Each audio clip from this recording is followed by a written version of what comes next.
क्या आप जानते हैं खाटू श्याम कौन थे और क्यों उनका सिर आज भी एक चमत्कार माना जाता है?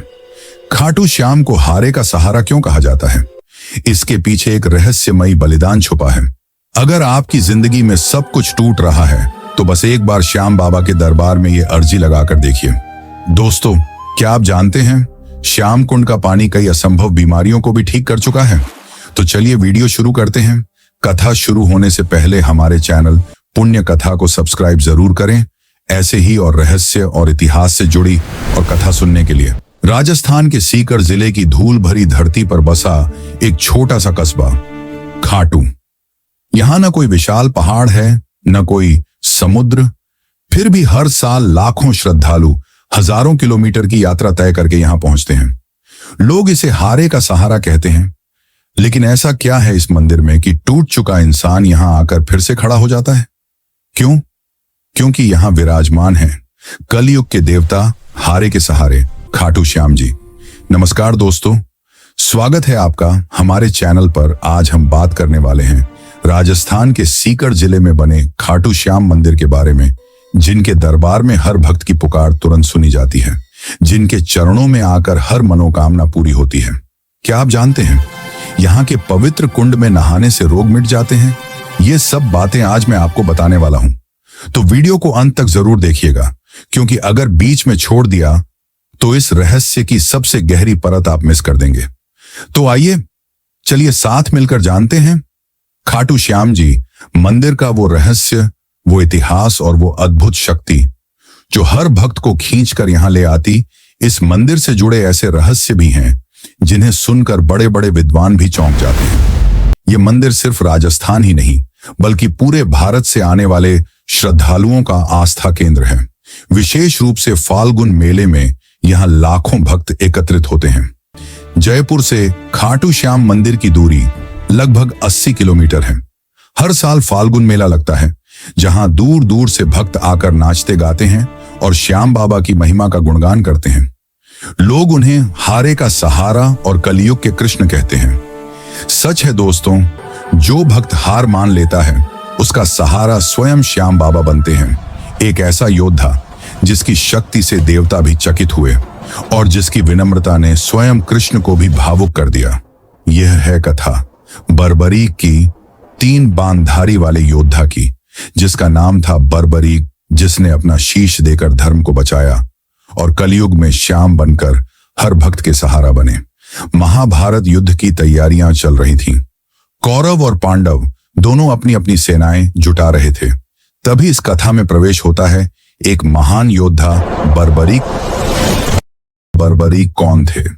वे महाबली भीम के पुत्र घटोत्कच और नाग कन्या मोरवी के बेटे थे। बचपन से ही वे शूरवीर और वीरता के प्रतीक थे। उनकी माता ने उन्हें युद्ध कला और धर्म के रास्ते पर चलना सिखाया। युवावस्था तक आते आते बर्बरीक ने भगवान शिव की तपस्या की और उनसे 3 अद्भुत तीर प्राप्त किए। इन तीरों की विशेषता ऐसी थी कि पहला तीर पूरे संसार को बांध सकता था, दूसरा तीर सारे दुश्मनों का संहार कर सकता था, तीसरा तीर जिसे चाहे उसे जीवन दान दे सकता था। यानी इन 3 तीरों से बर्बरीक अकेले ही पूरी दुनिया को जीत सकते थे। माता काली ने उन्हें वरदान दिया और एक दिव्य धनुष भी प्रदान किया। युद्ध कला में वे इतने निपुण थे कि किसी भी योद्धा से कहीं अधिक शक्तिशाली हो गए। महाभारत का युद्ध शुरू होने वाला था। बर्बरीक भी अपने रथ पर सवार होकर कुरुक्षेत्र की ओर निकले। उनके मन में एक ही संकल्प था, वे उसी का साथ देंगे जो युद्ध में हारेगा। लेकिन यही बात भविष्य को बदलने वाली थी, क्योंकि अगर बर्बरीक युद्ध में उतरते तो पल भर में किसी भी पक्ष का पलड़ा भारी हो जाता और इस तरह युद्ध का परिणाम कभी तय ही नहीं हो पाता। श्री कृष्ण, जो महाभारत के सबसे बड़े नियंता थे, वे सब समझ रहे थे। उन्होंने साधु का वेश धारण किया और बर्बरीक से मिलने पहुंच गए। कृष्ण ने मुस्कुराकर पूछा, वत्स, तुम किस ओर से युद्ध करोगे? बर्बरीक ने सहज भाव से उत्तर दिया, महाराज, मैं तो उसी का साथ दूंगा जो युद्ध में कमजोर होगा। कृष्ण ने उनकी शक्ति की परीक्षा लेनी चाहिए। उन्होंने बर्बरीक से एक पेड़ की सभी पत्तियां काटने को कहा। बर्बरीक ने एक ही तीर चलाया और चमत्कार देखिए, वह तीर हवा में घूमता हुआ हर पत्ती को काट गया। इतना ही नहीं, कृष्ण ने मजाक में अपने पैर के नीचे एक पत्ती छुपा ली थी, लेकिन तीर ने उसे भी पहचान लिया और सीधे कृष्ण के पैर के पास जाकर ठहर गया। ये देखकर कृष्ण समझ गए कि अगर बर्बरीक युद्ध करेंगे तो परिणाम कभी निश्चित नहीं होगा। अब समय था निर्णय का। कृष्ण ने बर्बरीक से कहा, वत्स, अगर तुम सच में धर्म के लिए आए हो तो मुझे दान दो। बर्बरीक ने विनम्रता से पूछा, भगवान, आप क्या चाहते हैं? कृष्ण ने गंभीर स्वर में कहा, मुझे तुम्हारा शीश चाहिए। क्षण भर के लिए बर्बरीक मौन हो गए, लेकिन वे धर्म और दान के प्रतीक थे। उन्होंने बिना किसी हिचकिचाहट के अपना शीश कृष्ण को अर्पित कर दिया और इस तरह बर्बरीक बन गए। शीश के दानी महाभारत युद्ध में उन्होंने हिस्सा तो नहीं लिया, लेकिन उनके शीश को एक पर्वत पर स्थापित किया गया, जहां से वे पूरे युद्ध को देखते रहे। जब बर्बरीक ने अपना शीश दान दिया, तब कृष्ण अत्यंत प्रसन्न हुए। उन्होंने कहा, वत्स, आज से तुम्हारा शीश दान अमर हो गया। कलयुग में तुम्हें मेरे नाम से पूजा जाएगा।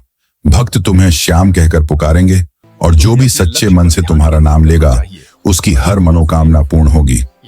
तब से बर्बरीक ही बन गए हमारे प्रिय खाटू श्याम बाबा। कलयुग के आरंभ में खाटू गांव में एक साधारण ग्वाले की गाय रोज एक ही स्थान पर जाकर अपना दूध बहा देती। ग्वाले को यह बात बड़ी अजीब लगी। वह रोज देखता, गाय उस जगह खड़ी हो जाती और अपना दूध जमीन पर उंडेल देती।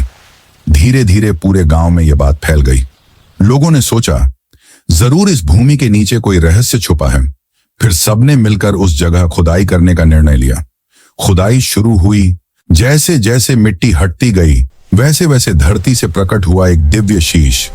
उस शीश के चारों ओर अलौकिक आभा थी, मानो खुद भगवान इस रूप में प्रकट हुए हों। गांव वाले हक्का बक्का रह गए। ये साधारण शीश नहीं था, ये वही बर्बरीक का शीश था जो श्री कृष्ण ने कलयुग में प्रकट होने का वचन दिया था। बाद में राजा रूप सिंह चौहान और उनकी रानी ने उस स्थान पर भव्य मंदिर का निर्माण करवाया। आज वही स्थान दुनिया भर के भक्तों की आस्था का केंद्र है, खाटू श्याम मंदिर। बोल खाटू नरेश की जय। जिस स्थान से शीश प्रकट हुआ था, वही जगह आज खाटू श्याम कुंड के रूप में जानी जाती है। भक्तों का विश्वास है कि इस कुंड में स्नान करने से सभी तरह के पाप धुल जाते हैं, जीवन के दुख, कष्ट और बाधाएं दूर हो जाती हैं और बाबा श्याम की कृपा शीघ्र प्राप्त होती है।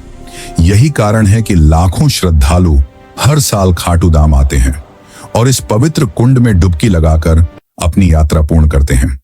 दोस्तों, आज खाटू श्याम बाबा को लाखों करोड़ों लोग अपना आराध्य मानते हैं। उन्हें कलयुग का कृष्ण कहा जाता है। भक्तों का विश्वास है कि बाबा हर संकट से रक्षा करते हैं और मनोकामना पूरी करते हैं। चाहे गरीब हो या अमीर, हर कोई बाबा के दरबार में एक समान है। लोग उनके दरबार में नाचते गाते जाते हैं और अपना दुख भूल जाते हैं। कहते हैं, जिसे कोई रास्ता ना दिखे, उसे श्याम रास्ता दिखाते हैं। जिसकी कोई सुनवाई ना हो, उसकी पुकार श्याम सुनते हैं। जो हर कहीं से हर जाता है, उसको एक बार खाटू जरूर जाना चाहिए। बाबा सबकी सुनते हैं। बोल हारे के सहारे खाटू बाबा की जय हो। खाटू श्याम भगवान की अर्जी। अगर आप खाटू बाबा के दर पर नहीं जा सकते या मन में कोई इच्छा है, तो उसकी अर्जी लग सकती है। जी हाँ, आप यहाँ पर बाबा के नाम पत्र लिखकर उनसे अरदास लगा सकते हैं। इसके लिए आप कोरे कागज पर लाल रंग की पेन से श्री श्याम लिखें। फिर अपनी इच्छा और अपना नाम लिखकर मौली से सूखे नारियल के साथ बांध दीजिए। अब आप इस नारियल को खाटू श्याम को चढ़ा दीजिए। खाटू श्याम जाते समय आप अपने साथ श्रद्धा भाव और भक्ति ले जाएं तथा वापस लौटते समय खाटू श्याम जी से पवित्र जल, प्रसाद, गुलाब के फूल, गुलाब से बना इत्र और मोर पंख लेकर आ सकते हैं, जिन्हें घर में बरकत और खुशी के लिए रखा जाता है। खाटू श्याम जी को निशान चढ़ाने की परंपरा बहुत पुरानी है, जिसमें भक्त रींग से खाटू मंदिर तक पदयात्रा करते हुए अपने हाथों में श्री श्याम ध्वज लेकर जाते हैं। यह बलिदान और विजय का प्रतीक है, जिसके चढ़ाने से मनोकामनाएं पूरी हो। इस मेले में भक्त बाबा को चढ़ावा चढ़ाते हैं, निशान यात्रा निकालते हैं और पूरी श्रद्धा से बाबा के चरणों में झुक जाते हैं। कहा जाता है कि इस मेले में जो बाबा के दर्शन कर लेता है, उसके जीवन का हर संकट दूर हो जाता है, क्योंकि जब इंसान जीवन से हार मान लेता है, जब उसके सारे दरवाजे बंद हो जाते हैं, जब कोई सहारा नहीं बचता, तब बाबा श्याम उसके लिए सहारा बनते हैं। यही कारण है कि लोग उन्हें हारे का सहारा कहते हैं और अपनी अंतिम उम्मीद उन्हीं से जोड़ते हैं। तो दोस्तों, ये थी खाटू श्याम बाबा की पावन कथा। अगर आप भी सच्चे मन से खाटू श्याम जी का नाम लेंगे तो यकीन मानिए आपके जीवन के हर संकट दूर हो जाएंगे। या अगर जिंदगी में कोई काम नहीं बन रहा हो तो एक बार खाटू जरूर जाए, मनोकामना पूरी होगी। दोस्तों, अगर खाटू बाबा से प्रेम हो तो कमेंट में जय खाटू श्याम जरूर लिखें। वीडियो अच्छा लगा तो लाइक करें या हमारे चैनल को सब्सक्राइब जरूर करें। बोलो श्याम प्यारे की जय।